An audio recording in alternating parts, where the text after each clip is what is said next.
Eu sou enfermeira intensivista há mais de 20 anos. Quem trabalha em UTI sabe que existe um cheiro específico, um som específico, mas eu sempre senti algo a mais. Desde pequena eu tenho essa sensibilidade, essa mediunidade que me faz ver o que os monitores não mostram. Eu já vi muita coisa, vultos nos corredores, já senti o peso do que chamam de medo institucional, aquela energia estagnada de dor nas paredes. Mas nada, absolutamente nada em todos os meus anos de estudo, seja espiritual ou científico, me preparou para o caso daquela senhora. Ela chegou para a gente em coma profundo. O quadro era irreversível tecnicamente. Imóvel, entubada, olhos fechados, dependendo de aparelhos para tudo. Para medicina, o cérebro dela estava desligado. Mas para mim, assim que eu entrei no box, eu senti. O ar ficou gelado, denso, como se tivesse chumbo na atmosfera. Tudo começou numa madrugada de terça-feira. Eu estava sozinha no quarto com ela, só checando a infusão das bombas. De repente, o silêncio da UTI foi cortado. Não foi um gemido, foi uma voz. Uma voz rouca, grave, masculina. Aquela senhora, com as cordas vocais supostamente inativas pelo tubo, começou a falar. Mas os lábios dela mal se moviam. A voz parecia vir de dentro do peito ou de algum lugar atrás dela. Ela disse coisas, meu Deus, coisas horríveis sobre mim. Ela sabia meus medos, sabia meus segredos. Aquela voz dizia o que faria com a alma dela, descrevia torturas com um prazer sádico. E o mais aterrorizante, o monitor cardíaco dela permanecia inalterado, batimentos normais, como se o corpo dela fosse apenas uma casca, sendo usada por outra coisa. Eu congelei. Eu sou médium, eu sei o que é um espírito obsessor. Eu sei que em hospitais onde a barreira entre a vida e a morte é fina, essas entidades rondam. Mas em alguém em coma, usando o corpo físico de alguém inconsciente dessa forma, eu nunca tinha visto isso. No segundo que a técnica de enfermagem entrou no quarto para me ajudar, a voz cessou, instantaneamente. A senhora voltou a ser apenas uma paciente inerte. A técnica perguntou se eu estava bem porque eu estava pálida. Eu não podia contar. Quem ia acreditar? Iam dizer que era estresse de plantão, alucinação? Isso durou semanas. Eu comecei a orar.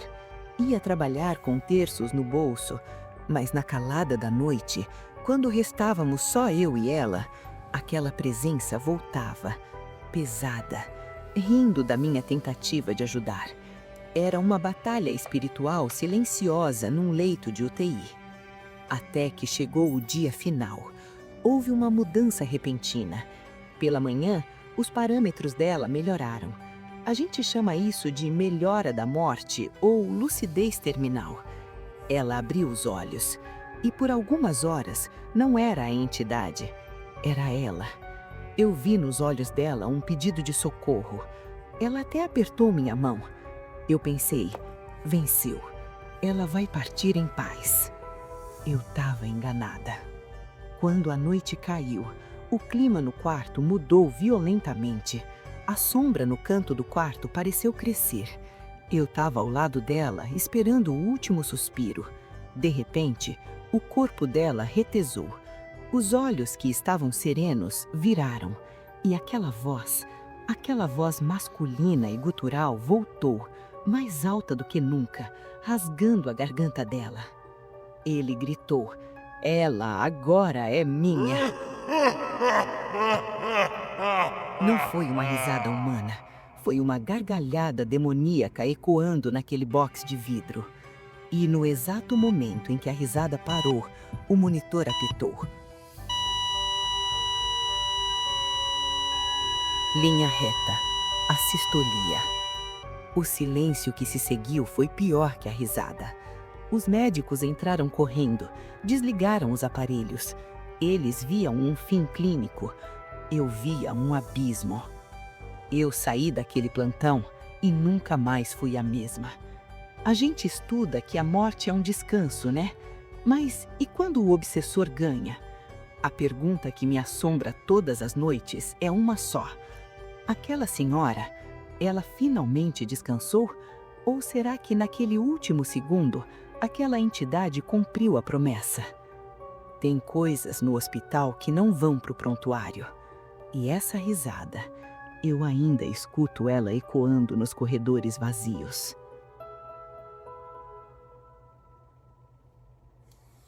Essas histórias sempre me pegam profundamente.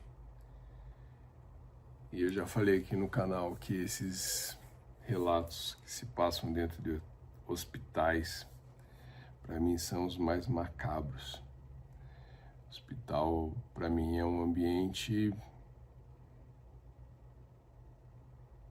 profundamente inspirador para essas histórias.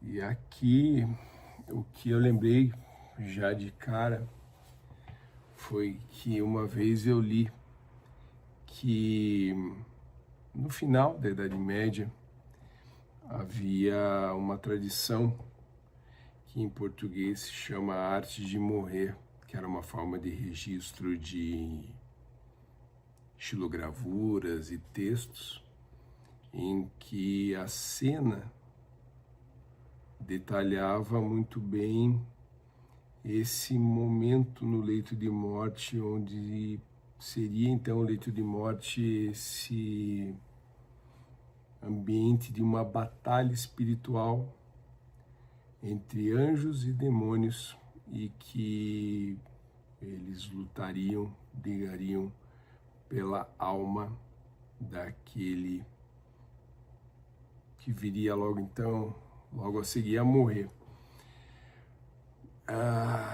O que ela descreve no relato para mim é quase como se eu estivesse vendo uma dessas xilogravuras ou lendo um desses textos, porque é muito similar ao que é descrito. E me parece realmente mesmo que o que ocorreu no que representa para mim talvez uma possessão demoníaca ou de alguma entidade, até porque essa entidade fala, ela agora é minha, e muitos relatos que vêm de possessão têm frases como essa, né? E não é à toa que se chama de possessão, né? Parece que o reflexo da posse é meu, essa casa, essa pessoa, essa alma é minha. E essa dualidade entre a briga pela perspectiva da mediunidade dessa enfermeira, em contrapartida a essa entidade que se manifesta nessa UTI. E é interessante porque, novamente, a riqueza de detalhe, né? Quando ela fala que só ela consegue perceber e que os fenômenos que ocorrem ali só são percebidos com ela presente, acredito eu, e com a presença de outros, isso deixa de ocorrer. A voz gutural também está presente em muitos relatos, em muitas histórias de possessão. Porém, é a primeira vez que eu escuto, sendo então uma possessão de alguém que estava em coma. Então fica aquela situação que ela descreve bem, né? Como que alguém que não está em consciência plena poderia ter uma manifestação, e que mesmo que fosse uma reação dessa paciente, nenhuma alteração nos batimentos cardíacos dela mostrar alguma alteração que pudesse justificar uma reação de medo, pavor ou algo assim. Ela permaneceu num quadro mesmo que para quem está numa UTI em coma estável, né, as leituras ali que ela menciona. E bom, existe essa reflexão aqui, a gente tentar entender, né, esse contexto, que o hospital realmente é um ambiente de luta pela vida, mas assim como ela descreve lá no início, também é um ambiente que fica marcado muito pela morte. Aí eu trago uma experiência pessoal e lembro quando a minha mãe em coma, na UTI, eu olho ao redor outros pacientes em situação igual ou até pior do que a situação dela, e num outro canto da UTI eu vejo enfermeiros ou enfermeiros e médicos, eu só sei que todos estavam de branco, mas eu vejo eles gargalhando. A primeira reação que eu tive foi a de achar aquilo muito estranho, né? Enquanto eu e minha família estávamos ali em dor, em ver minha mãe em uma situação tão difícil quanto a de um estado de coma, eles em risada, e depois eu acabei talvez entendendo, e até queria ouvir a opinião de vocês, porque se torna um ambiente tão hostil, tão pesado, que se todo profissional da saúde que ali está comprar todas as dores de todos que estão ali ou que passam por ali todos os dias, talvez eles é que virem os próximos pacientes em coma naquela UTI. Então essa necessidade de leveza, porque tudo já em si é muito pesado num ambiente, principalmente de uma UTI. Então, para quem tem uma sensibilidade maior, uma mediunidade, enfim, como essa enfermeira, tudo fica mais exacerbado, fica mais perceptível, né? E aí é que ela traz esse cenário. E entre outros relatos que a gente já trouxe, eu já tive contato, realmente aqueles que ocorrem em hospital são muito, muito bizarros. Mas enfim, para não me tornar tão repetitivo, o que eu mais uma vez consigo observar é o quanto os últimos relatos têm sido ricos em uma contextualização, né? Não bastaria ser um relato dentro do hospital, não bastaria ser um relato de uma possessão, não bastaria ser um relato de alguém que sim comenta de ter a sua mediunidade.